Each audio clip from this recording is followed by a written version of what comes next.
Hey everyone, I'm Rachel Goldstein. I'm a licensed attorney. I work in legal and financial content writing and consumer education. I make videos to help people better understand complicated financial decisions and avoid mistakes that will ultimately just create bigger problems for them later on. And today I want to talk about some of the most common mistakes people make when selling structured settlements and how to avoid them. The first mistake I want to talk about is only considering the lump sum offer.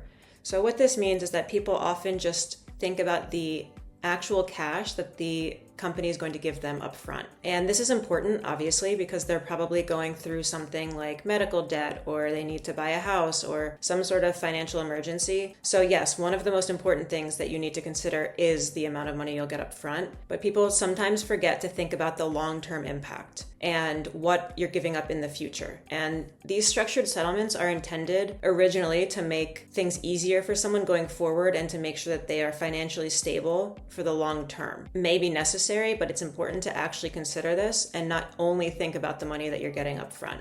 Another common mistake, and honestly, one of the things people regret the most, is selling too much. And what this means is that when you have a structured settlement, you don't actually have to sell the entire thing to the buyer. You can sell part of your settlement. So what this means is you could have, let's say, you get $1,000 a week for the rest of your life.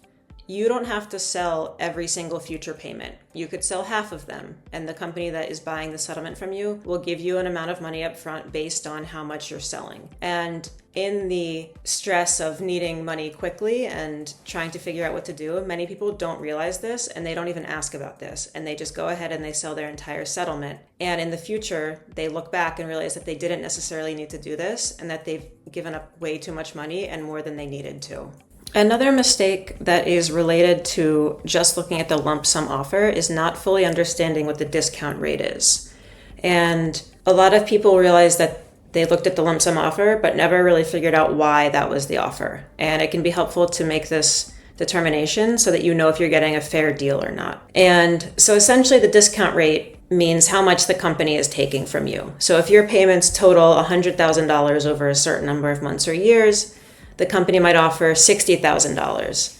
And the discount rate, then they've taken that $40,000 from you. And how much they take from you will depend on a couple of things, and that's how far into the future the payments are. So usually the farther the payments are in the future, the more they will take from you, because it's a bigger risk for them that, to make sure they get all of the payments, and it'll take them longer to get it. And then they also consider court approval, because every deal needs to go through court approval, which can add time and uncertainty to the process. They will also consider legal fees, court costs, and other expenses, which can reduce the offer. And again, ultimately, just the size, timing, and type of payments affect the value. So they do, a certain calculation. They decide what they think your future payments are worth in today's amount of cash, essentially. So having an idea just of what they're considering can give you a better idea of what they're looking at and what you should look at when you're trying to decide if it's fair or not. Another common mistake people make is not realizing that all of these settlement deals have to go through court approval. And you might think that it's as simple as just talking to the company that's buying your settlement, signing some paperwork, and getting your money, but it doesn't work like that. The court's job is to make sure that the deal is in your best interest, and essentially that you're not being taken advantage of by the company that's buying your settlement. This means that no matter what a company says to you, no matter how quickly they say the process will move, they can't really guarantee this. They don't control the court's timeline or calendar, and they don't control the outcome of the court process either. So it is always possible that the judge will not approve the sale. And when people aren't fully prepared for the court process, it can also make it harder to get the deal approved. Because if the judge is asking you why you're selling, whether any alternatives were considered, and trying to figure out if you truly understand the long-term impact, if you don't have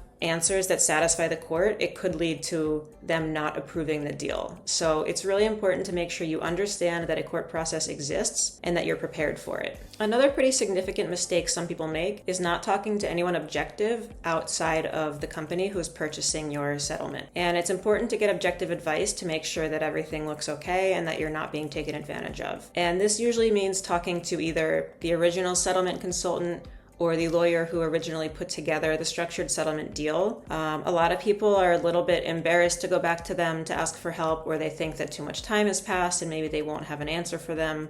But it's really important to get this objective advice, because no matter who you're working with and what company it is and how much they care about their clients, it's ultimately not their job to make sure that the deal is in your best interest. They're a company, they're trying to make a profit, so even though they care about their clients, you need to make sure that you are protecting yourself. And the best way to do this is to speak with someone who has nothing to do with this deal and who isn't getting paid by the company that is purchasing your settlement. When you really step back and take a look at some of these mistakes and regrets people have, they usually come back to the same few issues, which is moving too quickly, not fully understanding what you're giving up in the future, and not exploring alternatives before signing a deal. And the best way to avoid this is to compare multiple offers, not just lump sum numbers, like the actual offer and what you're giving up in the future. Seriously consider partial sale options, and always talk to an outside advisor or lawyer. It's also really important to ask questions when you have them. If you don't understand something, ask the company and listen for their answer. If it doesn't feel right and they aren't willing to answer your questions, or they discourage you from seeking outside help, you should probably keep looking and not work with that company. So ultimately, it's important to just give yourself enough time to really consider your options. And I understand that this is often a stressful and rushed process because you're potentially in a financial emergency or you really need money pretty quickly. But you want to make sure that everything you're doing makes sense, not just now, but for your future as well. The company you choose to work with won't automatically prevent you from making mistakes or regretting something in the future, but it can certainly help. And that's why working with preservation-focused companies like Strategic Capital, for example, can be so helpful. They place so much emphasis on slowing the process down and helping you evaluate all of your choices, not just selling your full settlement. They present alternatives, and they will even possibly tell you that selling any of it just isn't in your best interest if it's not, even though it means they're giving up some of their profit. So this kind of approach and choosing the right company to work with can help you prevent this regret and mistakes before the transaction actually happens. Selling a structured settlement can absolutely make sense in the right situation. It's just important to make sure that you know what you're doing, what you're giving up, and what you're getting in return. And I hope that this video helped a little bit as you make these difficult decisions moving forward.